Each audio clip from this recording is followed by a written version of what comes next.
यो हेरौं म प्राय बिहान 6 बजे उठ्छु I usually wake up at 6 o'clock in the morning I usually wake up at 6 o'clock in the morning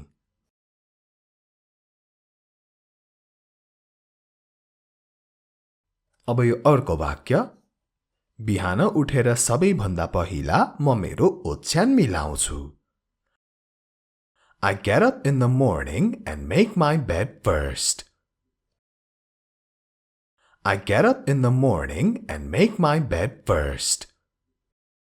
याद गर्नुभयो मैले पहिलेको वाक्यमा wake up भने र अहिले यो दोस्रो वाक्यमा get up भने अब यसको भिन्नता म तपाईलाई भन्नेछु निन्द्राबाट जाग्नुलाई wake up भनिन्छ र ओछ्यानबाट उठ्नुलाई चाहिँ get up भनिन्छ बुझ्नुभयो ल ठीक छ आजको भिडियोमा हामी यसरी नै बिहानदेखि बेलुकीसम्म बोलिने अंग्रेजीको अभ्यास गर्नेछौं एउटा रुटिन जस्तो बनाएर तपाई हेरिरहनु भएको छ हाम्रो इंग्लिश गुरु युट्युब च्यानल तपाईहरुको अंग्रेजी सिक्ने ठाउँ अगाडि बढौं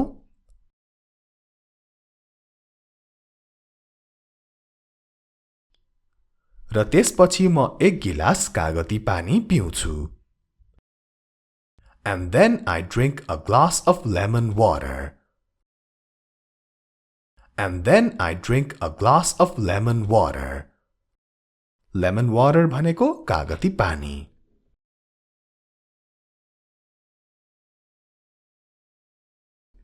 त्यसपछि म ताजा हुन्छु र योगा गर्छु After that, I freshen up and do yoga. After that, I freshen up and do yoga. Freshen up को अर्थ मुख धोएर, नुहाएर, लुगा फेरेर स्वच्छ हुनु. After that, I freshen up and do yoga.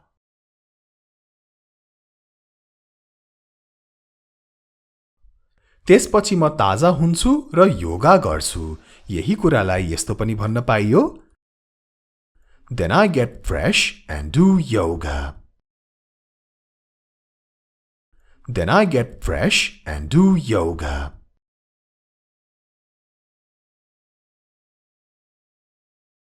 अब हामी अर्कोमा जाऔं कहिलेकाहीँ म बिहान हिड्न जान्छु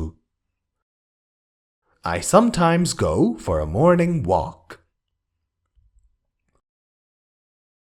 I sometimes go for a morning walk.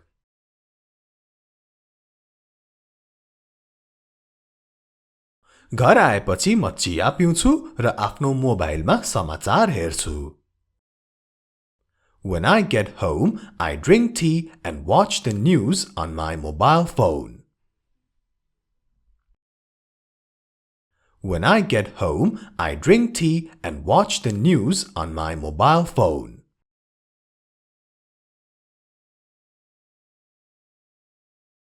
त्यसपछि म नुहाएर ताजा हुन्छु Then I take a shower and get fresh.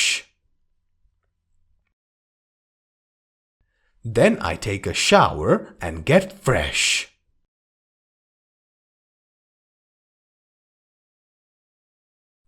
त्यसपछि म केही समय पूजा गर्छु Then I worship for a while. Then I worship for a while. Worship भनेको पूजा गर्नु Then I worship for a while.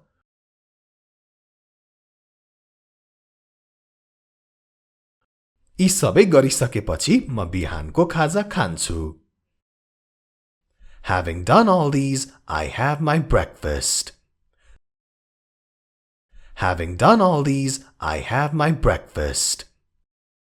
ध्यान दिनुहोस् having done भनेको गरिसकेपछि अरु पनि उदाहरणहरू having seen भनेको देखिसकेपछि having eaten भनेको खाइसकेपछि यसरी having पछि verb 3 अथवा verb को तेस्रो रूप प्रयोग भर्यो भने गरिसकेपछिको भन्ने अर्थ लाग्छ विभिन्न भर्बहरूका के रूप छन् त यो सब जान्नको लागि यही हाम्रो इंग्लिश गुरु युट्युब च्यानलमा भएको भिडियो हेर्न नछुटाउनुहोला र यदि तपाईहरुले यस च्यानल हाम्रो इंग्लिश गुरु र हाम्रो अनलाइन क्लासलाई सब्स्क्राइब गरिसक्नु भएको छैन भने दुईटै च्यानललाई सब्स्क्राइब गर्न नछुटाउनुहोला दुईटै च्यानलको सब्स्क्राइबको छेउमा भएको घण्टीलाई पनि बजाउन नभुल्नुहोला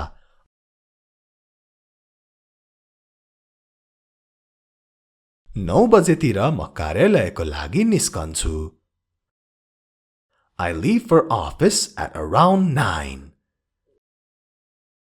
I leave for office at around 9 कार्यालय भनेको त अफिस तपाई अब कहाँ जाँदै हुनुहुन्छ त्यस अनुसार यो प्रयोग गर्न सक्नुहुन्छ जस्तै स्कुल अथवा कलेज जाँदै हुनुहुन्छ भने अफिसको सट्टा स्कुल अथवा कलेज भन्नुहोला I leave for office at around 9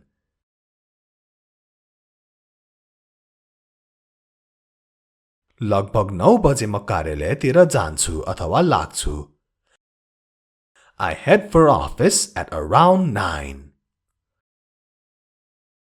I head for office at around 9 कामको लागि जान्छु भन्न खोजेको हो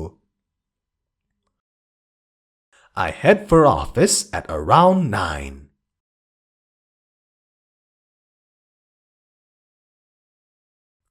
म बिहान 9 बजे कार्यालय जान्छु I go to the office at 9 o'clock in the morning I go to the office at 9 o'clock in the morning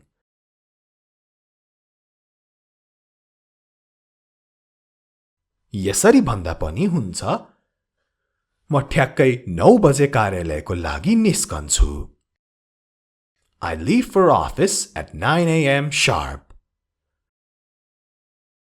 I leave for office at 9 a.m. sharp अहिलेसम्म हामीले सिकिरहेका वाक्यहरूमा अफिस नै भन्नुपर्छ भन्ने छैन तपाई स्कुल कलेज जहाँ जाँदै हुनुहुन्छ त्यस अनुसार भन्ने हो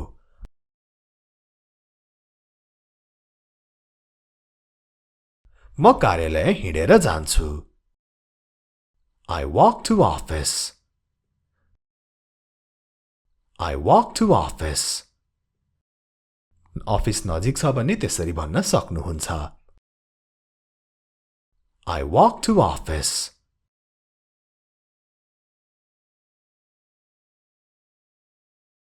अब अलिक टाढा छ भने मलाई मेरो कार्यालय पुग्न 15 मिनेट जति लाग्छ It takes me about 15 minutes to reach my office. It takes me about 15 minutes to reach my office.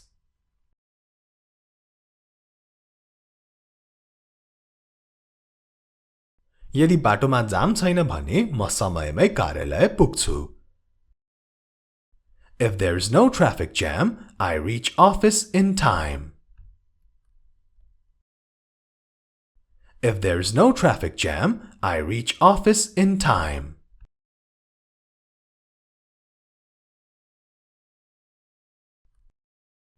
म बिहानको खाना 11 बजेतिर खान्छु I have lunch around 11 o'clock. I have lunch around 11 o'clock. यहाँ तपाईले eat, have, take जे भन्दा पनि हुन्छ यसरी खानाको कुरा गर्दा खानु नै अर्थ लाग्छ I have lunch around 11 o'clock.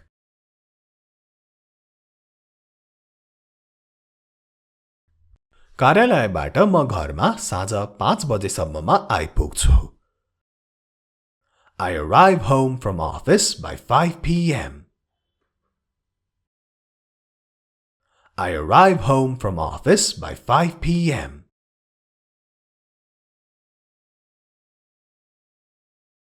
कलेजबाट फर्केर आएपछि म गृह कार्य गर्छु र साथीहरूसँग समय बिताउँछु After coming back from college, I do homework and hang out with friends. After coming back from college, I do homework and hang out with friends. यो भयो कलेजबाट आइसकेपछि गर्ने कुराहरू। तपाई अफिसबाट आइसकेपछि अथवा स्कुलबाट आइसकेपछि चाहिँ के गर्नुहुन्छ नि तल कमेन्ट सेक्सनमा लेखिदिनु होला। After coming back from college, I do homework and hang out with friends.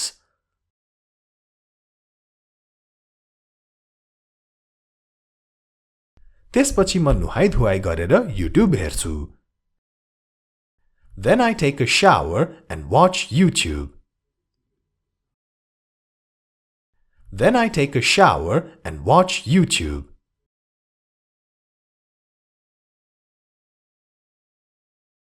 पानी परेको दिनमा चाहिँ म नुहाउँदिन। I don't take a shower on a rainy day. I don't take a shower on a rainy day.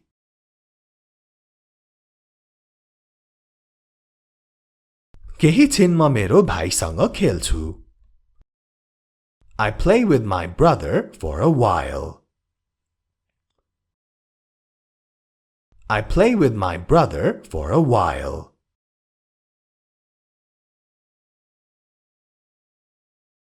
त्यसपछि भाइ र म मिलेर फूलमा पानी हाल्छौं। Then my brother and I water the flowers together. Then my brother and I water the flowers together.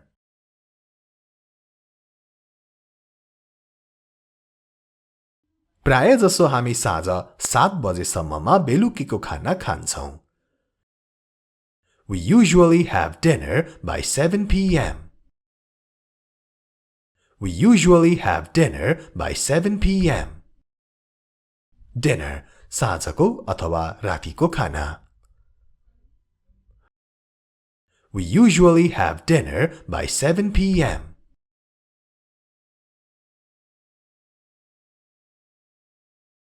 र त्यसपछि म खाना पचाउनको लागि थोरै हिँड्छु।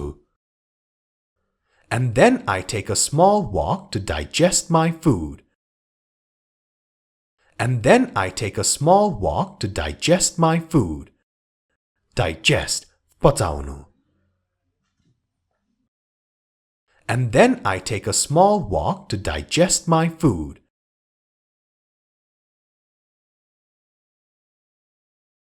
सुत्नु अघि म सधैँ किताब पढ्छु। I always read a book before going to bed. I always read a book before going to bed.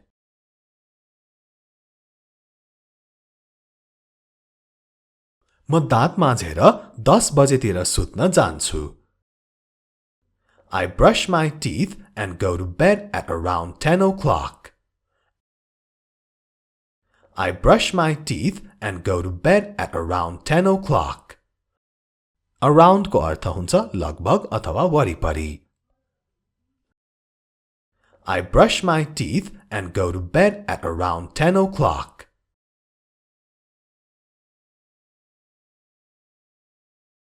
म सुत्नु अघि भगवानलाई धन्यवाद दिन कहिल्यै बिर्सन्न। I never forget to thank God before bed. I never forget to thank God before bed. आजलाई यति नै. This much for the video. राम्ररी बस्नुहोला. Take care. Have a good day.